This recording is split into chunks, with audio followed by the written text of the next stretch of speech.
Hey, have a face, why don't you? 24 years after this man brutally murdered someone, he would finally be caught. Hello, true crimerers. This is the case of Angela Samota. Viewer discretion is advised. At the time of this case, Angela Samota is 20 years old. She was born on September 19th, 1964, and that was in Alameda, California. But at the time that this case occurred, she is actually a student at Southern Methodist University in Dallas, Texas. So Angela, who was the youngest of 5 children in her family, she was studying at the school computer science and electrical engineering. She was actually one of only a few females who were in those courses. Angela's best friend, Sheila, would say that she was incredibly vivacious, a really fun person. She had this big, beautiful smile with an infectious laugh and was described as a true triple threat. Great personality, cute, and smart.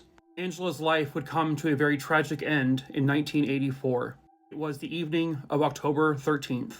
Angela, along with her friend Russell and her other friend Anita, they went out for a night of fun like any college student would do. They went to like a bar or a club or two, and then they called it a night. So Angela would drop Russell off at his place first. She then drops off Anita. Then Angela will head to her boyfriend's place, and his name was Ben. They just had a really quick interaction, but then Angela had to go back to her apartment.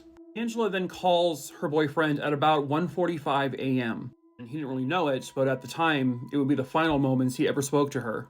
He called him because there was a man at her condo. This man apparently knocked on her door and asked if she could use the phone and also her restroom. Angela, being the kind-hearted, caring person she is, let the man in. She had no idea who he was, though. I think she called him because she just wanted to have someone to talk to while this man was in her apartment. And something happened where she said, "All right, I'm going to call you right back." That call never came. Ben, being very concerned about his girlfriend and this strange man in her apartment, got into his car and drove to her place. When he gets to her apartment, he knocks on the door but gets no response, and the door is locked. So he calls 911. I guess he had a really early model cell phone back in the 80s because he worked in construction, and so he had access to that. So police officers arrive at 2:17 a.m. They break the door down to get inside. And it's in Angela's bedroom where they find one of the most gruesome things you will ever see. Angela was murdered on her bed. She was essentially nude. Detectives would say that her heart was literally out of her chest. This is because Angela had been stabbed 18 times with such force that it went all the way through her body and it literally just cut her heart out. And she was also raped. Police found blood in the shower and the sink in her bathroom. Her killer clearly washed up. They found blood on a light switch. They swabbed all of this blood just to make sure it wasn't, Angela's, maybe it was the killer's. But they also did a rape kit and they found semen with her remains. So they stored that properly, thankfully, because in 1984, DNA technology was still very, very new and was not being used by many people. Of course, police questioned the boyfriend, but essentially they're able to rule him out. I also talked with her friend Russell because he was with her that night. Apparently, he had some affection towards Angela, but it also sounds like it's confirmed that she dropped him off first. I guess he lived kind of nearby, but again, eventually, they're able to rule him out as well. Who did this to Angela and why? Well, it all pointed to this man that she said was in the apartment when she was talking to her boyfriend on the phone, but who was that man? She had no idea who he was. He was a stranger. And it was likely that stranger that murdered her because she thought she was doing a good deed. Because of the unknown and the fact that the technology wasn't there yet, Angela's case goes cold for quite some time. I mentioned earlier that Angela had a friend named Sheila. Sheila was adamant to make sure her friend's case stayed out there, that they were always looking at it. He kept putting the pressure on police. She herself would meet with detectives who were investigating this case.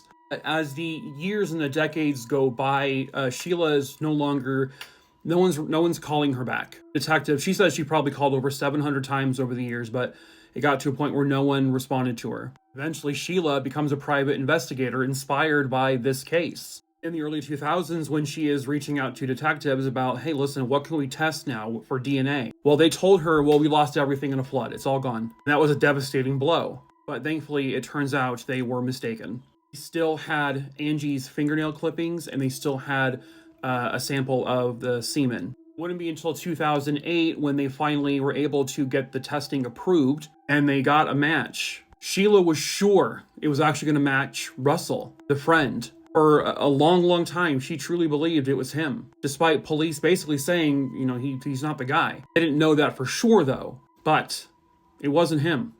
It was this guy here, right here. Sorry about that. His name was Donald Bess. Well, back in March of 1984, he had just been paroled. He had been in prison for a rape conviction. They found out he was, in fact, visiting Dallas at the time the murder happened. So where was Bess now? Well, in prison. Back in 1985, another young woman had been kidnapped and raped.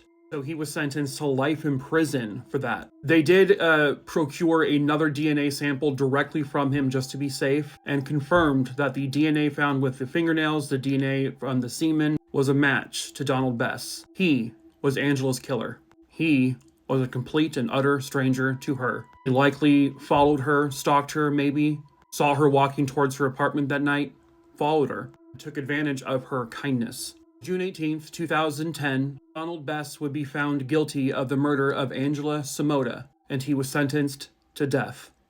But on October 8th, 2022, he died in prison from a heart attack. It may have taken decades, but Angela Samota finally got the justice she very rightfully deserved.